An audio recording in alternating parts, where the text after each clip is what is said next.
Yeah, when is it due? We probably won't get through chapter 10 until Friday. So it won't be due until Monday. Yes? Is anybody else's books pages coming out of this chapter? She's asking about your textbook. Her textbook are actually pulling out. Yeah, I've got two pages right here, and so is. I think your best bet, I know like you rented yours, you know, I do too. okay. I'm gonna go tell her. Yeah, go tell her, and because she has a better, she has a better connection to the publisher than I do. So that would be like a bookstore thing. Hate to kind of pass it off, but when I'm talking to my rep, you know, if I do, I would mention it, but, okay? All right. So, let's get this show on the road. So we talked about the idea of, in a cumulonimbus cloud, which gives us our thunderstorms, it's basically an unstable situation. So warm, moist air is going to rise. It can condense. Remember when water vapor goes to a liquid, that's condensation, actually thermal energy is released, heat is released. It's called the latent heat of condensation. And so like basically within that cumulonimbus cloud, it's nice and warm and toasty and moist, and that makes it unstable. So I almost picture that as kind of what we call, in climate, we call that a positive feedback mechanism, which basically it just kind of accelerates on its own. So warm, moist air has both heat going for it and moisture, which if you can get it lifting up, you can definitely have a situation on your hand. So we talked on Monday about you guys told me a regular thunderstorm cell has a cumulus stage with just an updraft, a mature stage with an updraft and a downdraft, a mature stage with just a downdraft, right? Dissipating stage with just a downdraft. Now, not all thunderstorms are severe. So when the National Weather Service gives us a warning, either a warning or a watch for severe thunderstorm, it needs to meet one of these three criteria. So that means that it has to have winds that are 58 miles per hour or faster. It needs to and or have hail that has to be of a large size, 1 inch or larger, and or it needs to have known to then spawn tornadoes. Okay, so then you'll get your warnings. Like what elevation is the wind speed in 58? Like is that on the surface? Right, that would be surface winds at 58 miles per hour. Yeah. What would it be up like 500 feet? Faster. Well, yeah. So it's always faster as you go up in elevation, but those would be surface winds. Yeah. Yeah, it's not most. Yeah. So one of the things, though, and when we talk about safety, like severe weather safety, it's not tornadoes that are going to get you. It's, I think the video we watched, a lot of flooding brings casualties. And the other thing is just plain old lightning brings casualties. And my point that I think it's ironic is actually, if you have lightning, they're not going to tell you it's severe weather. They're going to assume that you're smart enough to get indoors. Lightning takes a lot of lives, though. All right, so there you go. One of the things, or two things we still need to talk about is when a thunderstorm cell is what we call a supercell. And the other thing we need to talk about is when thunderstorm cells gang up. They basically have a weather system with multiple thunderstorm cells in those different stages of development. So this is, I'm going to kind of dim the lights so we can see some of these figures. Yeah. This is taken, looks like maybe by an airplane, maybe, that's flying in the stratosphere. And so this is a cumulonimbus cloud as seen from the top. And we'll be talking more about these features, but I think I told you this kind of flattening out. The reason, why does it flatten out? Oh, it's reaching the... It hits the stratosphere, exactly. That's why it flattens out. Starts with letter A. What do we call those features? Anvil? Anvil, very good. An anvil. And actually, we kind of have like the front anvil and the back anvil. The front anvil is a little bit longer, and the back, and actually, it shows you where the direction that the storm is moving, and the back anvil is just kind of on the back. Okay. Why doesn't it go past the tropopause? It doesn't go past the tropopause because it's going into a layer where the temperature is inverted. So, yeah, as you go into the stratosphere, temperatures get warmer as you go up in the stratosphere, and actually that acts to serve. That's why it doesn't go. Yeah. So, do you guys see that little nubbin thing over there? We call this, I don't know if I talked about this, we call this an overshooting top. How does that happen? What's that? How does that happen? Has that happened? That happens because basically it has, if you're familiar with momentum, all objects in motion have momentum. So basically that rising air has a certain amount of momentum and it pushes through where it shouldn't really push through. So it's just kind of the motion, it does that. So overshooting tops show that you have a lot of instability in your cumulonimbus cloud. Is it cold air or warm air that makes That's a good question. That makes it overshoot like that? that makes it overshoot? Well, you think of it as it's kind of unstable. You figure I could do like 10 billion, arrows to show how great the instability is. So we usually think of that as warm air that's rising, okay? But Kay asked, is that overshooting top, is that warm air or cold air?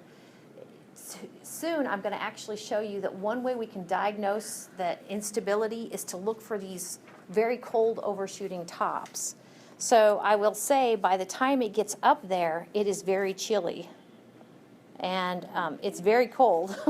The overshooting top is cold, but kind of the reason it's going up like that is because of the warm. Because the warm air is pushing it. Bless you. Yes, yep. Okay. Yep. So one of the things that meteorologists can look at is basically the temperature of cloud tops, because you figure the colder the cloud top, the farther it's risen, and that shows you instability. So I'll tell on myself. I kind of butched this on my last week of my Thursday night class, this topic. So I'll try to kind of do better here. This is not a temperature inversion, but this is a capping inversion. So what it is basically, it's kind of like a temperature inversion, kind of like the tropopause and the stratosphere basically make it so the cumulonimbus clouds won't go any farther than that. But in this case, the thing that is kind of acting as the lid is not a temperature thing, but it's a moisture thing. So here we go. Oops. Do you guys remember that moist air actually is less dense? So, moist air is less dense and moist air is less dense. Okay, so here we have a dry layer that is more dense. So this actually is dense, this dry layer. So this dry layer can basically kind of set on the warm moist air. Okay, so this is early morning. I'm going to take you through 3 figures here. This is early morning. Notice we have a city down here. We talked about something called the urban island heat effect. What does the urban island heat effect do to a city? Makes it warmer, exactly.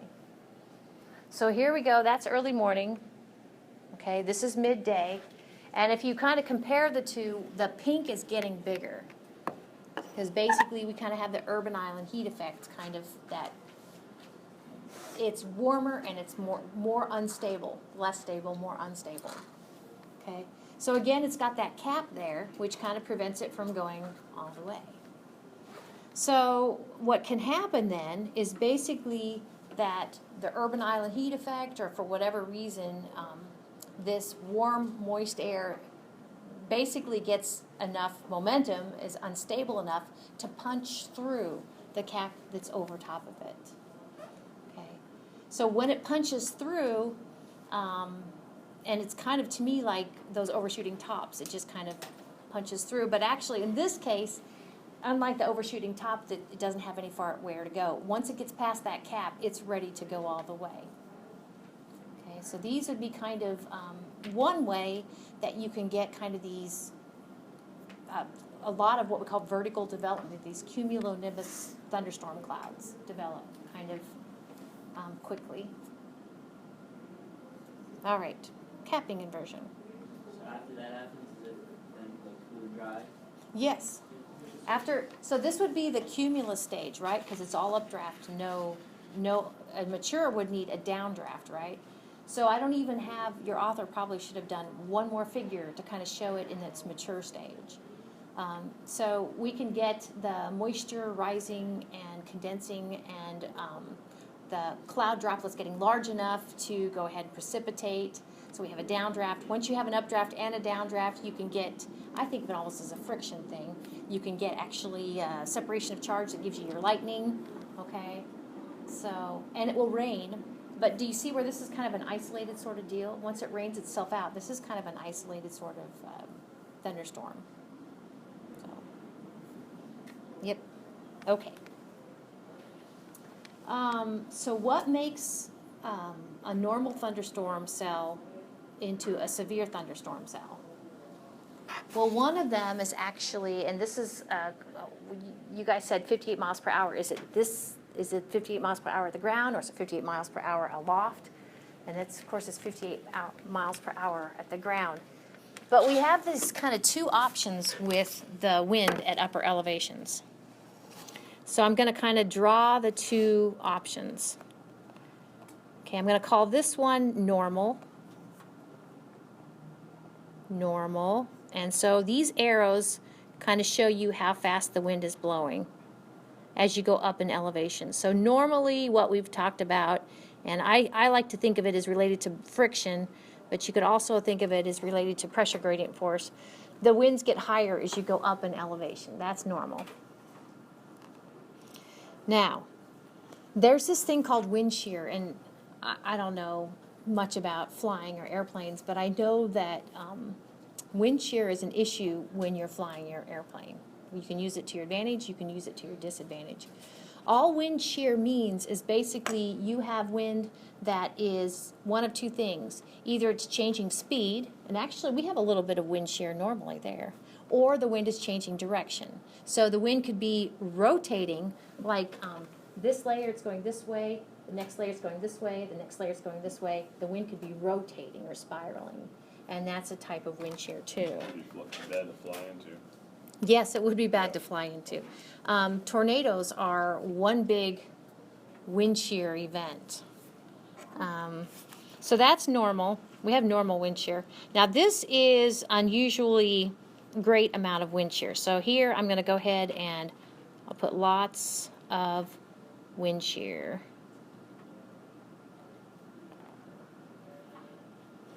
So here we go. So here we go. It's going this fast. You go up in elevation and it's going a lot faster. You go up in elevation a little bit more and it's going a lot faster. It's going a lot faster. I've kind of run out of space to kind of put my arrows. Okay. So lots of wind shear. Now, haven't you ever, I bet you have, sometimes you look up at the clouds and sometimes they're just booking. Okay, lots of wind shear. Or sometimes you look up at the clouds and they're just kind of moving like normal, okay? If you have a significant amount of wind shear, and when we talk about tornadoes, I don't know if it'll be today or Friday, actually you can get these kind of rolling columns of air between your differing speeds of air. And so that will lend itself to a tornado. But my point here is going to be, in this situation, your cumulonimbus cloud is going to be what we call majestic or upright. So this is going to be my lifting condensation level. I'm going to make a nice flat bottom for my cumulonimbus cloud. I'm going to make a lot of vertical development. Here's my anvil.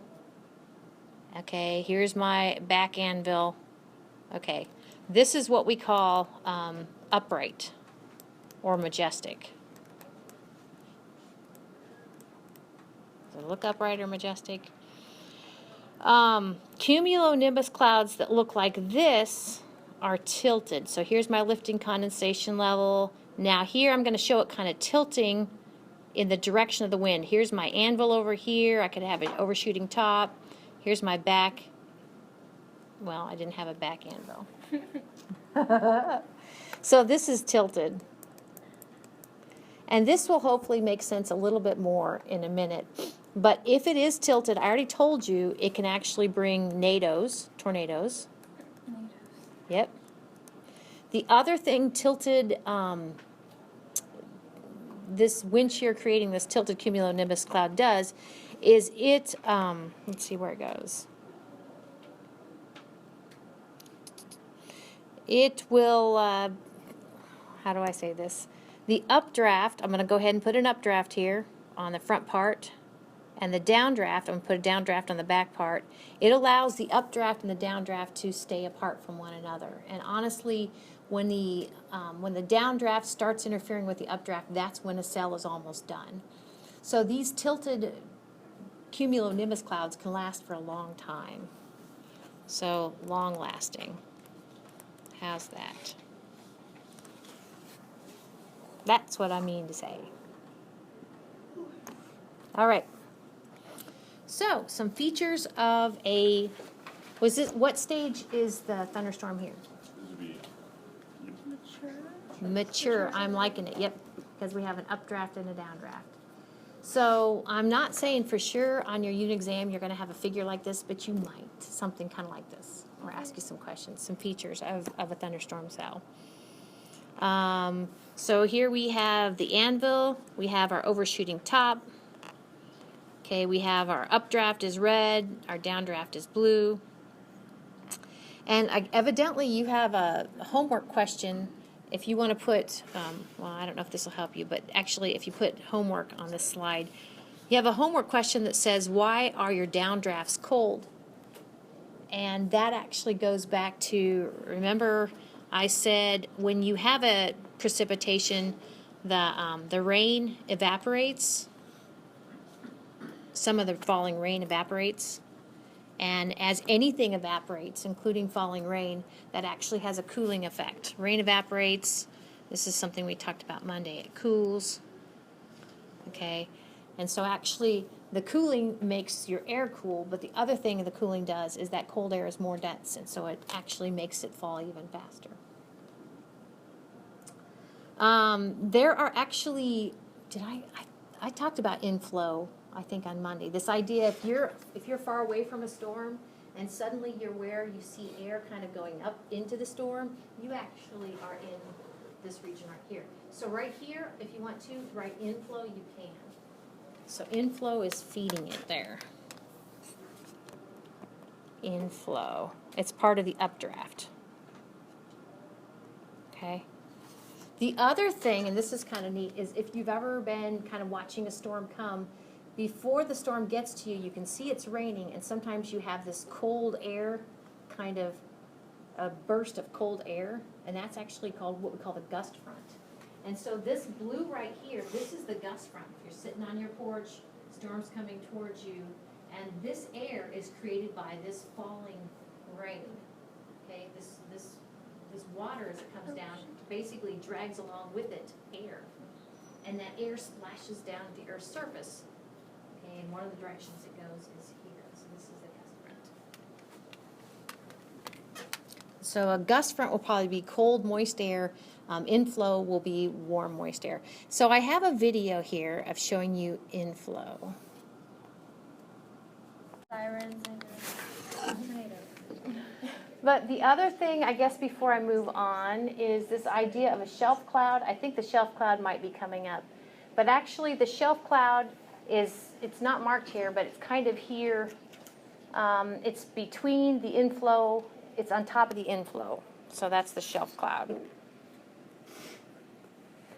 This is kind of a shelf cloud. Looks like a shelf cloud. Okay. All right. Cool.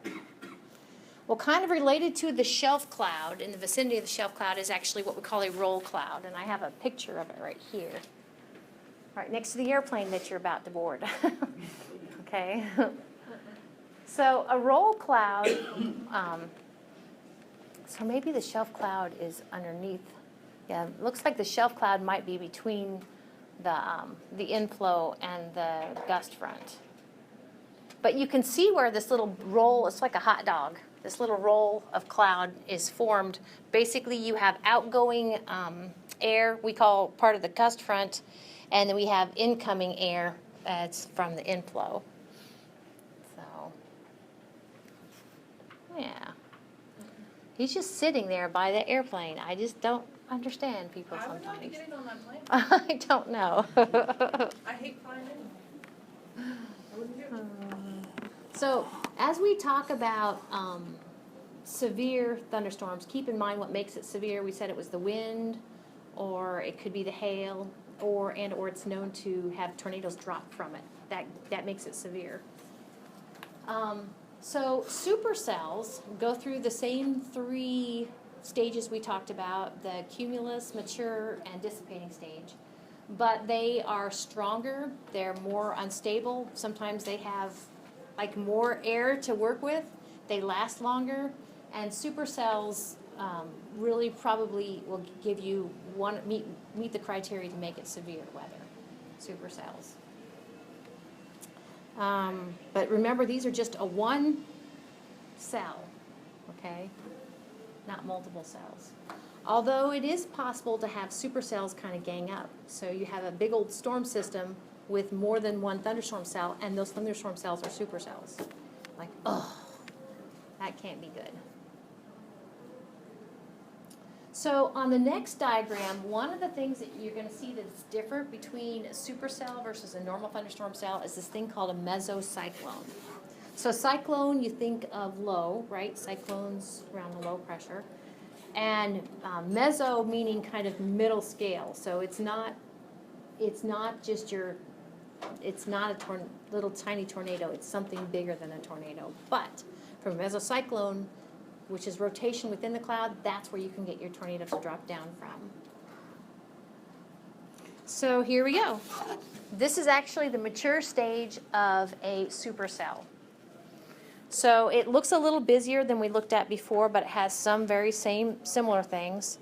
Again, in red, we see your updraft. Okay, so here's your updraft.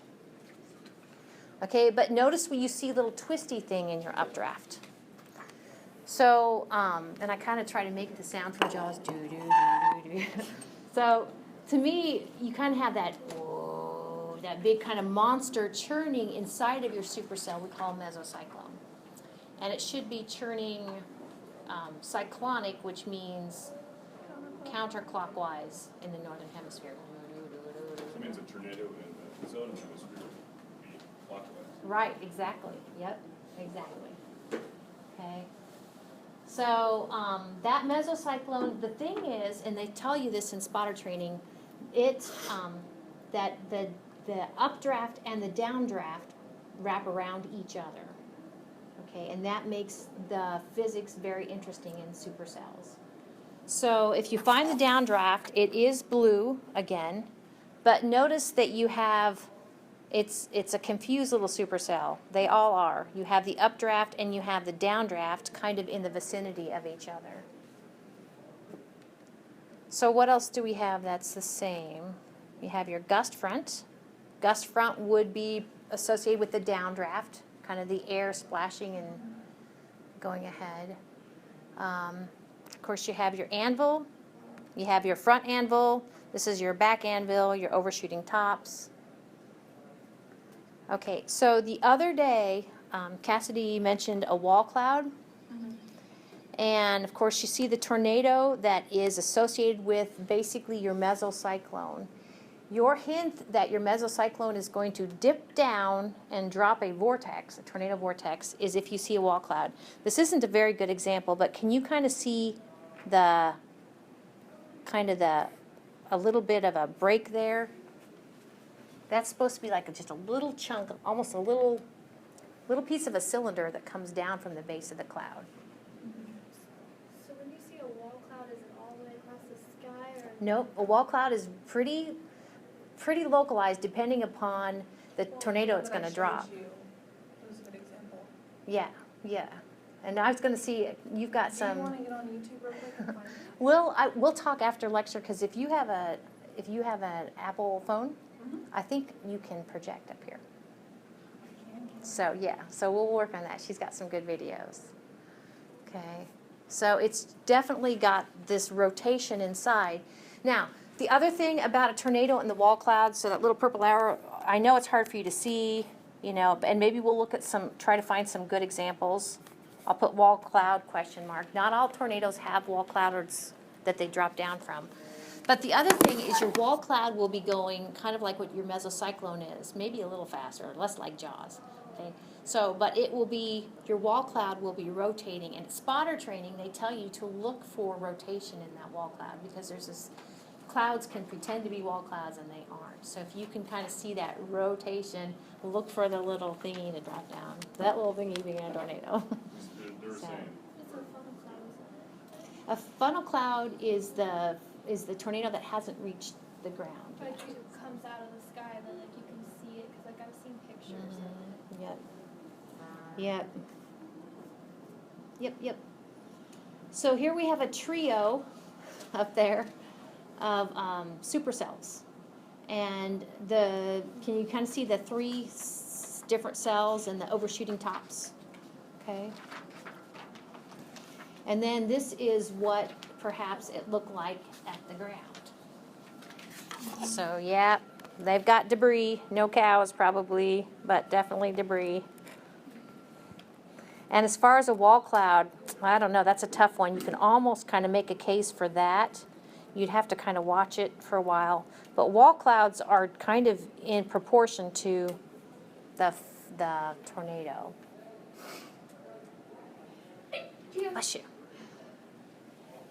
Okay. So we have normal thunderstorm cells, we have supercells, and then we have when the thunderstorm cells kind of join together in these big weather systems. I think I got it. I think it's This one? satellite. Space. Space. Same thing. Thank you, sorry. Are you like supervising? Note Well, taking. I mean, I need those notes, so. So multi-cell thunderstorms, they come in two flavors, okay? And you're probably familiar with both of these. Salty there. Okay, basically, think of these as the thunderstorms are living their lives, cumulus, mature, dissipating, and when one's done, another one starts. Oh, So you have thunderstorm after thunderstorm after thunderstorm. And here in the feral cell, basically, these weather systems are moving from the west to the east. Okay, so I have a question. You know when, like, you see a huge band, like, that just covers everything, would that be? That's, overcast? yes, most likely, yep. She's asking if you on the weather map see a whole big old, either a band, which is actually going to be a squall line, or a blob, which is going to be the other one called a mesoscale convective complex. Well, like, on Does my it- radar, I Yeah. was checking it, and it showed Does like it kind of look huge like band. that? Yeah. Here, I'll show you real quick. That band, have you guys been watching the mid-latitude cyclone kind of go across the United States? I took some snapshots. I didn't post them on Twitter, but we've definitely have the occluded front. Yep. What's Yeah. that? That to me kind of looks like maybe a squall line. We've definitely had the occluded front, the cold front, warm front sort of thing going on with the weather maps. So one of the things we talked about when we talked about weather fronts is that that weather fronts are good at lifting air up, especially your cold fronts, because basically you have a cold air mass that's nice and dense, and it's moving into warm air, and it's going to make that warm air go up abruptly. No overrunning. Basically, that warm air is going to go up. And so when a chunk of air goes up suddenly, that actually can give you this development of these cumulonimbus or thunderstorms. what is that? So, I guess it got dry enough they can do their thing. Oh, how exciting. Mantis clouds are really cool. These mantis clouds are very Those actually Look like can rain. form when there's a bad tornado too. The mantis clouds, They look like popcorn. Wait, I've seen beware. those. They're called I've seen mantis clouds though, the strange Yeah. on the undersides of clouds that didn't bring any severe weather. So Yeah, But but you can usually jump when up. there's severe weather and you see that, it means maybe I shouldn't be driving. yes, Well, I don't know if that's necessarily true because I actually do have a picture in my book of those clouds, but it's brighter in the sky. Like it storms later in the evening. okay, But they look exactly like that, yep, and it's all across the sky. Well, yeah. in the example, if she lets me show, it shows those kinds of clouds. Okay, okay, that's interesting. It is interesting. So cold fronts do that good lifting, and also dry lines. And we talked about dry lines in chapter 9. A dry line is basically you have 2 warm air masses, and one of them's moist and one of them's dry. So speaking of dry line, this actually, a dry line is dotted in here on the right here. You can kind of see it on the left, the 3 different air masses. Of course, CT stands for continental tropical, and MT stands for Maritime tropical. perfect maritime tropical. So where they meet, that's actually going to be a lifting that's going to go on. So your maritime tropical moist warm air is going to be pretty darn unstable, and it's going to be lifted up abruptly. So you can have a line of thunderstorm cells. Okay. Tornado Um, alley? Much. It does to me look kind of along the lines of Tornado Alley. There's different looks of Tornado Alley depending upon the source you're looking at. You know, it kind of does extend something kind of like that. So this one, actually, your textbook includes this, and this particular, we call it squall line of thunderstorms spawned 55 tornadoes. Oh. Wow. What is Yeah. this? I don't have the year on my slides. That's incredible. That's crazy. That is Did crazy. anyone survive? I think that was I'm sure a in lot of people survived. A lot of people were. I'm trying to remember because we had 30 of those were in Oklahoma and the rest were in Kansas. I'm thinking it's either was 2012 or 2013. Yeah, we've had some Yeah, we're having had that some there. bad years. So that's kind of a squall line, okay? The other one is the blobby one, called a mesoscale convective complex, abbreviated MCC. And I'm not sure that Lubkins covers this or covers this in this edition, but I think it's important. Mesoscale convective complex. Maybe he does. I guess he probably does. So the thing about a mesoscale convective complex is generally the timing is kind of those ones when you've gone to bed for the night about 10:30, and about 1 o'clock you start to hear the rain falling, and they last all night. Storm after storm after storm. We talked about overshooting tops being kind of cold, and we can actually look. This is temperature. This is a temperature infrared satellite image. So this right here is very cold, and the coldness is showing you basically how high that condensation was. So how cold it is showing you overshooting tops, basically.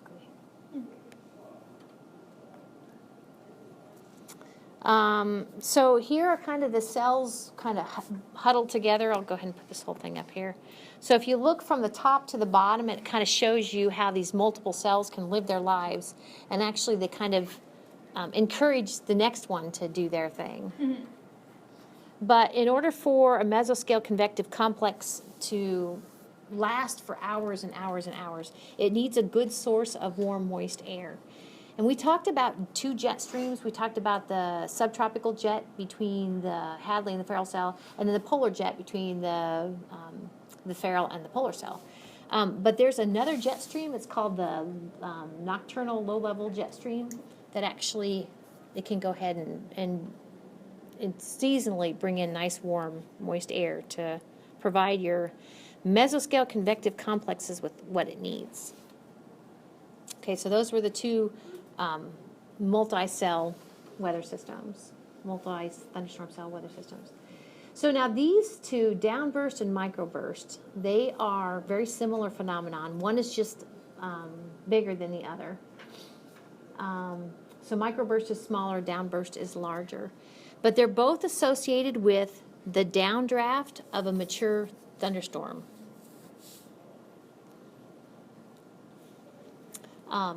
Sometimes after severe weather has come and gone, they'll talk about, well, what kind of, it was windy because you have trees down, right? Trees are blown down because of the wind. But is it straight line wind, or is it tornadic wind that has some rotation? So these actually, when these down trees, which they do down trees, actually this would be just kind of a straight line wind. So, like I said, this is just associated with the, there's my, this is associated with the downdraft. So here we have rain, it creates the downdraft, we have an updraft. Here in the downdraft, we said that it creates a wind, and we said that that's the gust front and all that.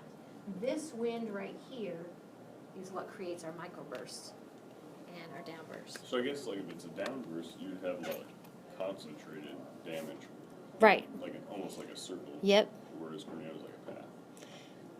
But if your downdraft moves at all, but still, yeah, that's true. That's true. And they predict the path of a tornado, or they don't? They kind of know. Tornadoes generally go towards the northeast. And is it a myth that they don't go over water? That is probably a myth that they don't go over water.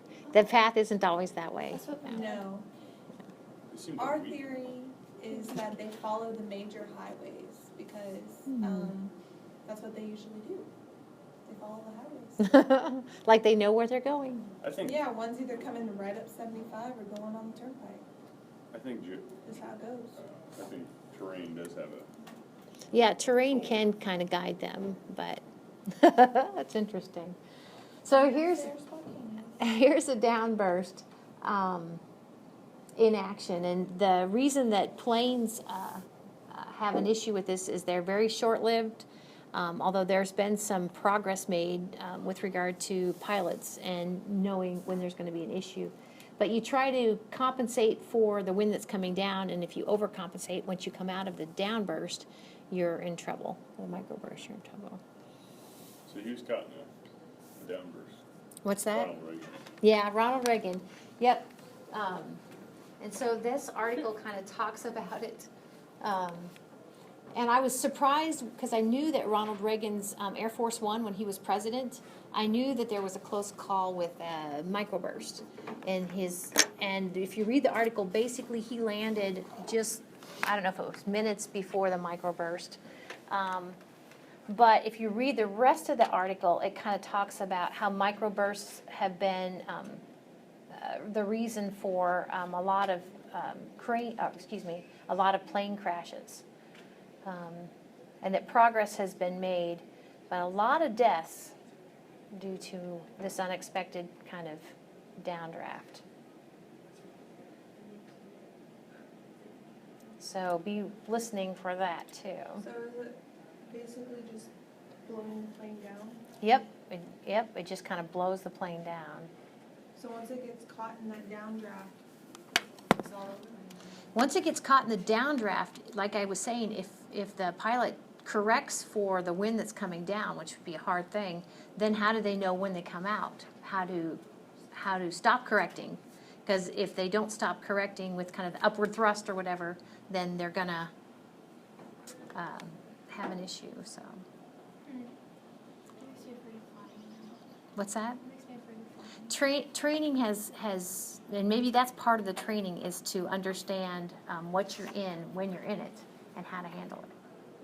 Because you can't stop these from happening. Right. Well,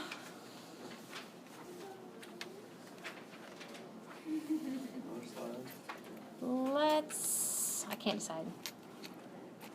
Yeah, let's just do a couple of these slides.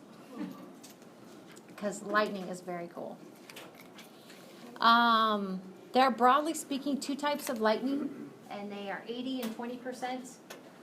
The 20% type of lightning is the one that we're most concerned about. It's what we call the cloud to ground lightning. That's the one that's going to get us, and that's only 20% of lightning. The other lightning, 80%, is within the same cloud or from one cloud to another cloud. And if you think you know what lightning is, you probably do. Basically, it's electricity, kind of like we have electricity in our wires, that is going, electrons that's going from one place that has a lot of electrons to another place that is what we say positively charged, doesn't have much electrons. So there you go, there's lightning, okay? That's why you can never catch it on camera. Yes, it is hard to catch on camera. I tried. So here is